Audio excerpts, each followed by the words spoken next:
क्रांति की शुरुआत हो गई है बक्सर में, सनातन संस्कृति और क्रांति की। अब बक्सर को हक मिल के रहेगा। अरे है कौन, बक्सर के हैं राजकुमार चौबे, सनातन संस्कृति को जगाने आए हैं। मेरे मन में पीड़ा है, कोई ना कोई एक जगाने लगा तो सबको पेट में कहाँ दर्द होने लगा। हम तो उनके घर से हम उनके घर से तो कोई हक नहीं मांग रहे हैं, उनका घर का कोई खेत तो नहीं मांग रहे हैं जो आज चिल्ला रहे हैं। राजकुमार चौबे यही हैं और विश्वामित्र सेना जो है बक्सर में आज राष्ट्रीय यदि संगठन बनेगा तो विश्वामित्र का हेड ऑफिस जो है बक्सर ही रहेगा और हमेशा राजकुमार चौबे यहाँ रहेगी और विश्वामित्र सेना हमेशा यहाँ काम करे। चुनाव लड़ने वाली बात कौन ही बार बार पूछ रहा है। चुनाव लड़ना होगा तो हमको एक दिन पहले सिपको वो पीसी करेंगे, प्रेस कॉन्फ्रेंस करेंगे और ऐलान कर देंगे। हम किसी के दबाव में हैं क्या? हर व्यक्ति को चुनौती देने जा रहे हैं जो बक्सर को लूटा है, जो बक्सर को बर्बाद किया है, वो हर व्यक्ति के लिए विश्वामित्र सेना चुनौती है।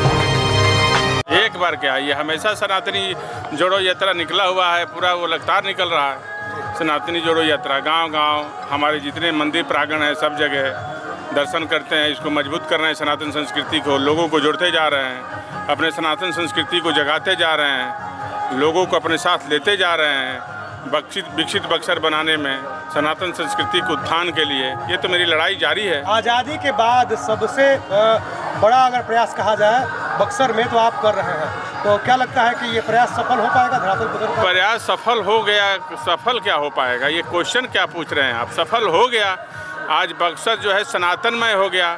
आज हम लोगों का जो शुरुआत तो हो गया ना, बक्सर को जो गरिमा नहीं था आज गरिमा मिलना शुरू हो गया। बक्सर को जो है एक पार्क मिला विश्वामित्र मुनि जी के नाम से, गायत्री मंत्र के द्वारा जो है उसका उच्चारण होता रहेगा उस पार्क का।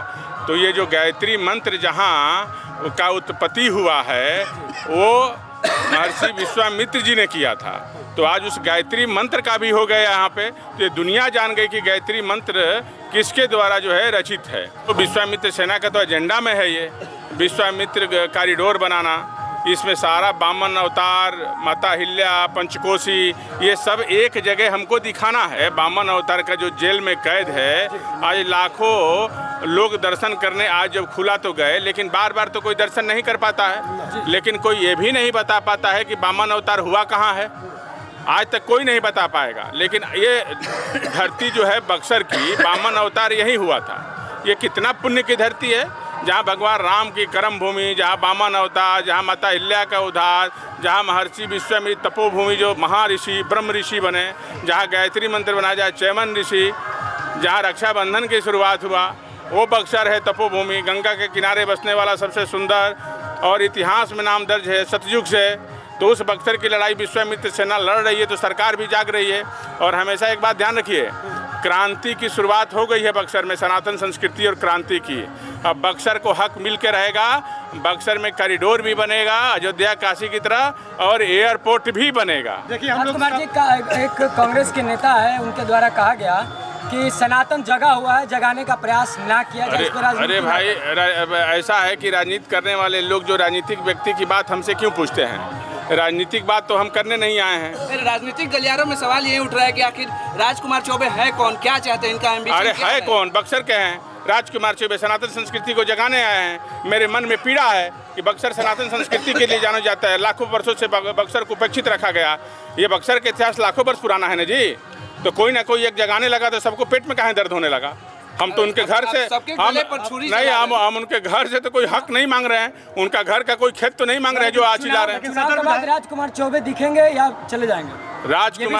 राजकुमार चौबे यही हैं और विश्वामित्र सेना जो है बक्सर में आज राष्ट्रीय यदि संगठन बनेगा तो विश्वामित्र का हेड ऑफिस जो है बक्सर ही रहेगा और हमेशा राजकुमार चौबे यहाँ रहेगी और विश्वामित्र सेना हमेशा यहाँ काम करेगा। चुनाव लड़ने के मूड में नहीं ना आप सनातियों को जगा रहे हैं? चुनाव लड़ने वाली बात कौन ही बार बार पूछ रहा है। चुनाव लड़ना होगा तो हमको एक दिन पहले सिपको वो पीसी करेंगे, प्रेस कॉन्फ्रेंस करेंगे और ऐलान कर देंगे। हम किसी के दबाव में हैं क्या? विश्वामित्र पार्क मांग के बाद अब बहुजन पार्क जो है बने, इसके लिए हम कहाँ विरोध करते हैं। लेकिन जो है हमारा इतिहास जो है जिस चीज़ के लिए जाना जाता है, महर्षि विश्वामित्र जो है ये धरती है, भगवान की धरती है, ये वामन अवतार की धरती है, ये भगवान राम की कर्म भूमि की धरती है। ये तो जो इतिहास है, पहले उस इतिहास को बनना जरूरी है। आपको लगता है कि भगवान और महापुरुष दोनों एक तराजू पर नहीं तोले जा सकते? भगवान भगवान है और महापुरुष महापुरुष। देखिए, भगवान भगवान है, महापुरुष महापुरुष हैं। तो भगवान कहते हैं ना, गीता में भगवान कहे हैं कि जो विशेष रूप होता है, जो महापुरुष होते हैं, उसमें विशेष रूप से हम रहते हैं।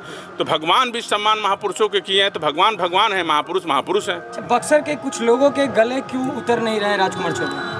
अब ये तो हम नहीं बता सकते हैं, हम तो सनातन संस्कृति, हम सनातन संस्कृति, आप उनसे पूछिए ना भाई, ये हमसे क्यों पूछ रहे हैं? इसका सवाल हम थोड़े दे पाएंगे। अच्छा, सदर विधायक मुन्ना तिवारी इस बात से परेशान है कि आप पंचकोशी यात्रा कर रहे हैं और उन्हीं के क्षेत्र में अपना कार्यालय भी आपने खोल दिया। तो अब ये बता दीजिए कि कहीं विधानसभा का चुनाव वहाँ से तो नहीं लड़ेंगे ना सदर से? ये जो सवाल जो सबके मन में है कि विधानसभा चुनाव लड़ने का, ये तो अभी तक तो अभी ऐसी स्थिति नहीं बन रही है। लेकिन मैंने एक बात हमेशा साफ कह दिया है कि बक्सर के लिए विश्वामित्र सेना का निर्माण हुआ है और बक्सर को कमजोर होने नहीं देगी विश्वामित्र सेना, इस बात को समझ लीजिए। मुन्ना तिवारी चुनौती देंगे के आप? हम अभी किसी की चुनौती देने नहीं जा रहे हैं, हम उस हर व्यक्ति को चुनौती देने जा रहे हैं जो बक्सर को लूटा है, जो बक्सर को बर्बाद किया है। वो हर व्यक्ति के लिए विश्वामित्र सेना चुनौती है, चाहे वो किसी दल के हो। वो किसी दल का हो। हर लुटेरा को विश्वामित्र सेना उखाड़ने के लिए काम कर रही है और लोगों के बीच में जा रही है। जो धार्मिक जो है चरित्र हनन किया है ये इस लोगों ने बक्सर का, जो बक्सर को आज सबसे पिछड़ा जिला बना दिया, जो विकसित जिला होने में बक्सर का सबसे बड़ा भूमिका था, आज उसको पिछड़े जिले बना दिया। गंगा के किनारे बसने वाले कितने शहर है बक्सर में, जिसका पौराणिक इतिहास है? काशी के बाद मिनी काशी कहा जाता है। लेकिन एक सराहनीय कदम आप लोग बता दीजिए कि जो बक्सर के लिए कोई कहीं बात किया हो। हम लोग बक्सरवासी हैं, आप भी बक्सरवासी, हम लड़ाई बक्सर के लोगों के लिए लड़ रहे हैं, न कि राजकुमार चौबे अपने लिए लड़ रहे हैं। अम्बेडकर जी जिनके अधिकार के लिए जीवन भर लड़ते रहे, उनके बस्तियों में आपने स्कूल खुलवाए, ये कहाँ से? देखिए, अम्बेडकर जी हमेशा हर महापुरुष कहता है, भगवान कृष्ण भी कहे हैं कि शिक्षा सबसे जरूरी है। जब तक शिक्षित नहीं होगा तब तक वो नहीं समझ पाएगा कि क्या उचित है, क्या अनुचित है, क्या ईश्वर है, क्या भगवान है, क्या सनातन है। वो जब शिक्षित होगा तो समझेगा। और शिक्षित आदमी जो है जल्दी किसी के बहकावे में और मूर्ख लोगों के कहने में डाइवर्ट नहीं होता है। तो इसलिए हर व्यक्ति को शिक्षित होना बहुत ज़रूरी है। आज शिक्षक दिवस भी है। हाँ, शिक्षक दिवस है, उसके लिए बधाई है। हम तो हर जगह हमारा चल रहा है, तो उसमें हम लोगों को बधाई भी दिए हैं, अपने स्कूल के बच्चे को, अध्यापक को भी। ये बहुत चीज़ है और शिक्षा सर्वोपरि है। ये तो भगवान कृष्ण भगवान भी गीता में कहे हुए हैं कि शिक्षा का क्या महत्व है। अच्छा, तो हमारा इतिहास समझ लीजिए। आज जो शिक्षा की बात कर रहा है लोग, एक बात जान लीजिए कि शिक्षा आज से नहीं है आपके पास। जब दुनिया का इतिहास नहीं था तो इस भारतवर्ष में शिक्षा का गुरुकुलम चलता था।